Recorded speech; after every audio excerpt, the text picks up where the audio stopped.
Morning, boys and germs. Welcome to the Daily Crack today. Usual old story. If you're watching this live right now, please hashtag in the comments below, live. And if you're watching this later on, hashtag fucking later on.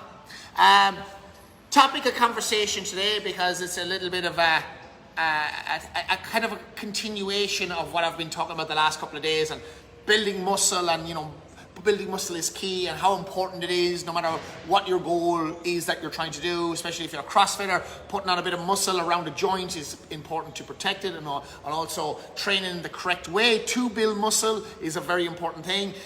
Susan, what's the story? Good morning to you. And also, as you get on in years, building muscle is hugely important. So when you sit on the toilet, that you can actually get your fucking self off the toilet. It's as simple as that. So for those of you out there that may be on a muscle building journey, there's a fucking golden rule that you need to remember. This is what I found with CrossFit, that it doesn't happen as much, or the way we move in CrossFit doesn't create the perfect environment to build muscle. Now, that's not to say doing CrossFit you don't build muscle. You most certainly will, but maybe not at the rate that you could if you were working specifically on a bodybuilding style or training program. Okay, so let's just fucking put that out there. You can definitely build muscle, but there is certain criteria around building muscle in a more advantageous way. That's a fucking big word for me to use at this hour in the morning. And I haven't even had a coffee. Giddy up. Anyway, so the golden rule about building muscle is time under tension. If you are a member of my gym here, if you've watched my videos for a while, you will hear me shite on about this a lot. Time under tension. Now, what the fuck does that mean?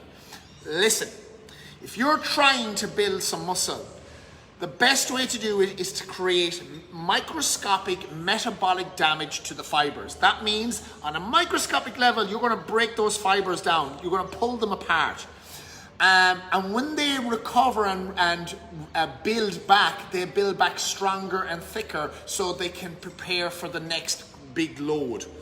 Next big load, that sounds fucking odd what I've just said there. But anyway, you understand what I'm saying. So we have stressed out the muscle fibers by lifting a certain weight and keeping that weight on it for a while. And what our muscle fiber has to do is build back stronger so it doesn't break down when you lift that same weight again or put the muscle under that same stress. That's why we need progressive overload. That's why you constantly need to lift a little bit heavier every couple of weeks to create more and more stress to create that bigger change. So that golden rule, let's bring it back down again. Time under tension.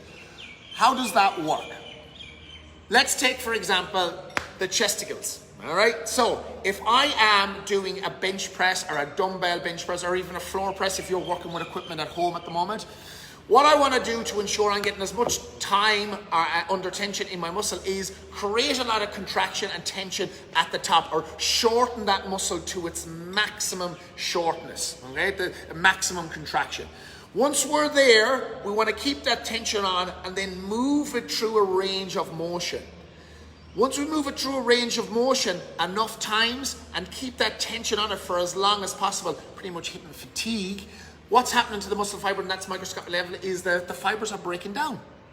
You know, in a couple of days after you train, you get that DOMS effect. That is a signal that you have created metabolic breakdown. Now, you don't always need to suffer a huge amount of DOMS. You don't always need to be sore, but it's a good indicator that your training stimulus is working. Okay? Now, once you break down the muscle fibers, they need time to recover. Once they recover in 2 to 3 days, you can hit that muscle again.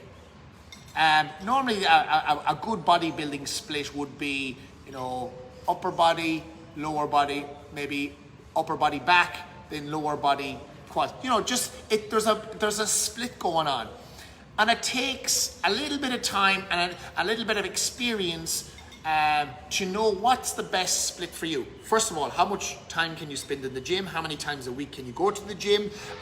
What is your main goal? Is there a certain body part in particular that you want to build more? Because if you want to create shape to your body, and this is going back to what Arnold Schwarzenegger used to say, work that muscle more, build that muscle more, but build it smart. Let's say I want to build my shoulders.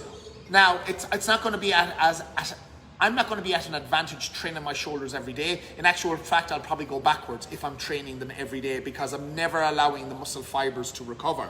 However, it's a smaller muscle. I reckon I could get away with training my shoulders twice a week. Now, muscles like my quads, maybe I could get away with training those 3 times a week. 1 really hard, heavy session and 2 maybe smaller, lighter sessions. But this all comes down to, like, if I'm working with a client in particular, this is the shit we need to talk about. The training volume, how often, what are you trying to do, what look are you after, what do you want to build on your body. It's as simple as that. But boil it all back down.